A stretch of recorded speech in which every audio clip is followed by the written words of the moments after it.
Well, there's Caesar. He's sitting up between these two boxes. You can see he's breathing right. And a couple boxes of gun parts and bullets and stuff. And I got some food right here for him. That's fish. And he's starting to make some cat coins, getting into production. He eats whiskas fish, meow mix, cat vitamins, and cat treats. So he's living. Anyway, he's still scared, but I don't know. We'll get him around one of these days. You can see he's got like tiger stripes. You just saw part of Caesar. Anyway, it looks like, remember I was talking about yesterday about, that's why I said I don't trust the major media. I actually did say that after I made this little statement about, they said it looks like they got the budget deal all straightened out for the next couple of years. Well, no. It looks like the established Republican there on the top is actually talking about, admonishing the conservatives for fighting on the budget deal. So who the hell knows, right? There might be a problem coming up here in February, even though they say it's all ironed out. Isn't it always like what you think is going to happen doesn't happen and all this type of stuff, Yeah, now also I know the other thing that's kind of bullish for the economy is Janet Yellen, because she's going to be worse or better. If you have gold and silver, it's going to be great because she's going to be more than a helicopter Ben, which is going to create a bubble someplace, right? And I'm expecting the next bubble is going to be back in the precious metals markets again. But the number two person is going to be Stanley Fischer, who actually is used to be the head of the central bank, the Bank of Israel. He's a dual citizen. So, and he also was a chief economist to the World Bank. That's going to be the number two position. So a lot of his policy, the reason they're choosing him, I know everybody's going to be saying, well, Janet Yellen's Jewish and Stanley Myers, thinking of the car. Stanley Fischer is Jewish, and they're going to be, the Rothschilds and all this type of stuff. But I don't know. I mean, there's not a whole hell of a lot you could do. I'm going to put out this common sense example, and just think of it this way, because sometimes I'm out here like you can see. I still got paint on my hands a little bit from working on a Jeep and stuff. It's almost like this. If you had a pile of fiat money, bitcoins, gold and silver, or whatever, and you're on an island with 50 people, and you had, 15 people knew how to do plumbing, electrical work, lumber, grow food, and all this type of stuff, and, fish and hunt and everything else. You had 15 people that were Wall Street bankers. You got 15 people that were on social welfare. And you have 5 people who were just brain dead. And that added up to the 50, right? Well, you know what? If you had all this gold, silver, and everything like that, if you paid the, the social welfare people the money, you paid the Wall Street people the money, you paid the 5 brain dead people the money, it still wouldn't matter. It wouldn't help you out. You know what I mean? It's actually real productivity. So sometimes the numbers just don't mean as much as you think because you're having as much gold and silver. It's actually productivity. Productivity. All the way. That's why the strength of the middle class counts a lot, and a lot of times your psychological attitude counts a lot. As a matter of fact, when the tough situation happens, the tough get going, and they innovate. They innovate, right? Correct? When it's a situation that's impossible, you got to innovate, find a way around the situation, over it, under it, or whatever, So, that's why these guys on the top with the central bank, it's a bunch of bullshit in a lot of ways because, they ain't going to be able to wave their magic wand with policy and all this kind of shit. Actually, if everybody started working a little bit harder and had a more positive attitude, we'd get out of the slump a lot faster. But the way to cut off the beast on the top, I know there's a conspiracy in the financial market. And I'll say this again, because when you look at the 1%, don't even look at the 1%. Look at the top 1/4 of 1 or 1/3 of 1%. They're all connected to the financial and banking sector. So what you do is to cut off the beast is you don't go into the system. Well, you got to go into it somewhat, but you don't go into it mainly. Like if you're saving a little bit of money somehow here and there, you want to put some of your savings into the silver or whatever. Silver's a good thing because you don't have to put too much money into it at once too. You know, if you buy a few coins, it's 100, well, whatever it is, $60 for a few coins, right? And you know, it's not a lot of money. It's not a lot of money. People say it's insignificant because they're looking at it every day, you know. But if you after a period of time, it adds up. But you want to opt out of those parasites, and you want to stay within the parameters of the productive middle class, and only deal with that. That's how you're going to choke them out all the way. But it looks like for the markets, you know, this deal with the ironing out of the budget, it ain't over with, man. It's not over with at all. They didn't iron it out. Because why is he warning? Why is the, you know, the top Republican warning him, the conservatives, about you know, getting so much opposition to the budget deal now all of a sudden, right? What's the deal? What's the deal? So it's not ironed out. You know, it wants to make it sound like, oh yeah, everything's fine. Oh, maybe it ain't so fine. You'll find out in 2014, early on, what's going to be happening. So, one thing I think is a lot of bluster possibly is Israel's talking about striking Iran. I know that's going to be a major impetus to bringing up gold, oil, and anything that I'm betting on, you know. But, you know, I'd rather see peace and me lose money than, you know, but I don't think it's going to play out that way, so that's how I bet, right? But, you know, not that I want to vote for war or anything like that, but I think it's a lot of bluster, and the only way we're going to know it's not bluster, I think it's going to take until springtime. It's not going to be, if Israel does strike Iran on its own or whatever like that, like they keep talking about all this time, they're not going to do it till at least springtime. So for the next few months, you know, it's off the table. And North Korea is not going to do nothing unless they think that the United States is tied down in the Middle East somehow. Then they're going to try to make a move. That's when they would do it. They're not going to do nothing too. That's all bullshit talk for at least a few months at least.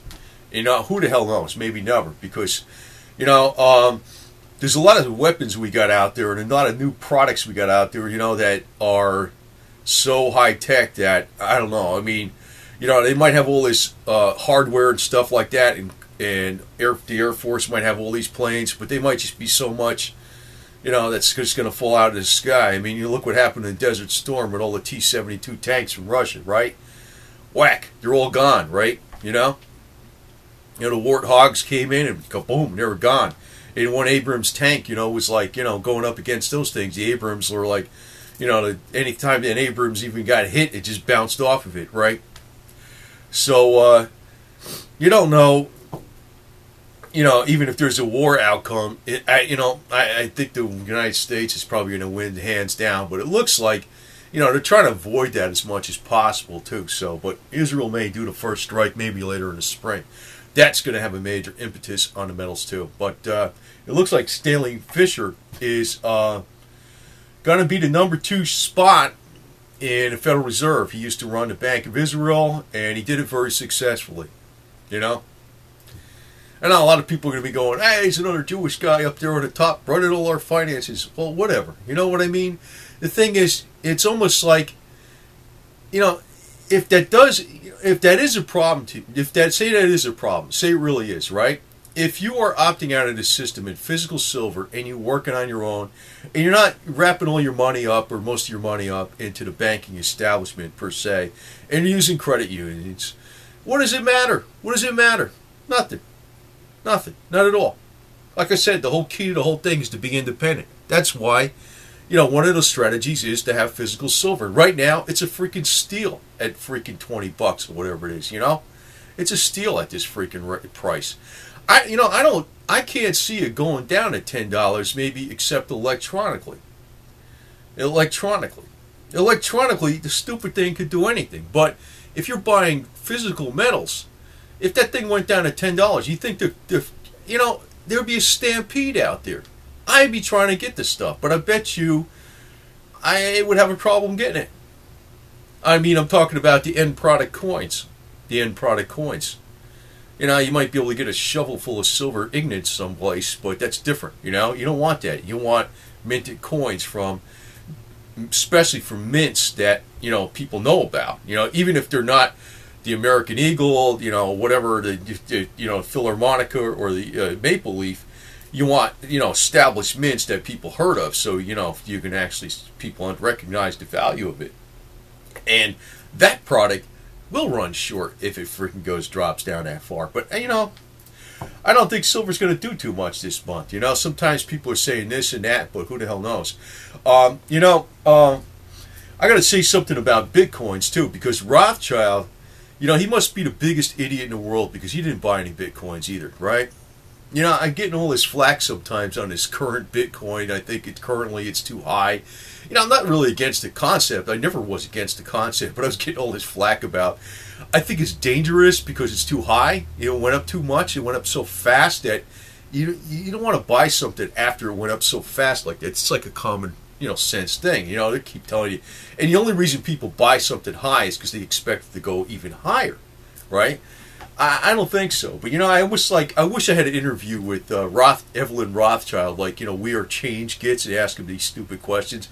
I'd ask him like, hey, how come you don't buy Bitcoins? I mean, if you put $1,000 down on Bitcoins back in October of 2009, if you sold it at the height, you'd have 1.3 billion. What are you doing? You losing your touch, or what's the matter with you? That's what I'd be asking him. He might laugh at that shit, but who the hell knows? But somehow I think something's up with this damn thing because, it may be a test pilot program to see how people bite on it, too, because some people are actually selling their metals and buying into Bitcoins, and I'm like thinking, I don't know, man. I don't know. But, I got to tell you this, too. What we're looking at with gold and what we're looking at with Bitcoins, it's almost like today, the first time in Cairo, Egypt, it snowed in 112 years. I think it was yesterday, right? 112 years. Yet it's raining in Scandinavia. So that's how I almost want to put that whole thing in perspective as far as what's going on with gold and what's going on with Bitcoins. It don't make sense because, the exponential growth to Bitcoins, the way how much it went up. I'm not saying that the concept doesn't make sense. I'm not against the concept, but when you put if you can put $1,000 down and have it $1.3 billion several years later for $1,000, that's insane. You know what I mean? And that's about what it comes down to. I wonder why Rothschild missed the boat on that. I mean, he could afford a few $1,000s. He could have had $5 billion right there. He could have. Suppose he put $1 million into it. He have quadrillions, right? Get the hell out of here. That's why something's wrong with this stupid thing. But it doesn't make sense, just like the weather doesn't make sense. The weather doesn't make sense because it snowed in Cairo, blanketed the place with Cairo. First time it happened in 112 years. Yet you go up to Scandinavia, there's a lot of parts of Scandinavia where it's raining. So, it's going to go back to normal 101. It's going to get hot in Cairo, and it's going to be snowing up in Scandinavia. And that's what I think it's going to happen. Bitcoin's probably going to get reset and probably get down to a nice smooth level someplace. And it's going to be, gold's going to be going back up again. The norm it's just out of whack. So it's not just in the financial markets, it's in the weather markets too. God, I just surprised the hell out of me. I saw that, I says, Cairo, it's freaking snowed first time in 112 years. Now, maybe that's an omen. I don't know. Maybe that's an omen for the Muslim Brotherhood, Hey, we're going to attack this snow on the ground, The freaking other guys will, be slipping and sliding. But anyway, just have to say this, keep it in common sense perspective because, like I said, if there's 50 people on the island, you got 15 producers that know how to do plumbing, electric, roofing, carpentry, grow food, hunt, fish, and all that other stuff. You got 15 people that are Wall Street bankers that can crunch numbers and can tell you, oh, I know what's going on in the economy. You got 15 people on social welfare, and you got 5 people that are brain dead. If you got a whole pile of silver and gold, you're not going to be freaking exchanging it with the Wall Street bankers and the social welfare people and the brain dead people. You're going to be exchanging with the producers. So, and the ones, if you want to gain some of that silver and gold, you want to be a producer yourself. So, we're looking at these guys up here on the top, and they think they got the magic wands with the economy. They don't have shit. You know what I mean? They don't have anything. They don't have anything. So I like just to opt out of it. That's the way I look at it. So, anyway, I don't know, Caesar the cat, he's up here freaking, I don't know, laying down or some shit. He's breathing, he's eating food. You know, I'll have him out here as a silver catalyst here pretty soon, but I'll be showing you Putin the cat here in a second.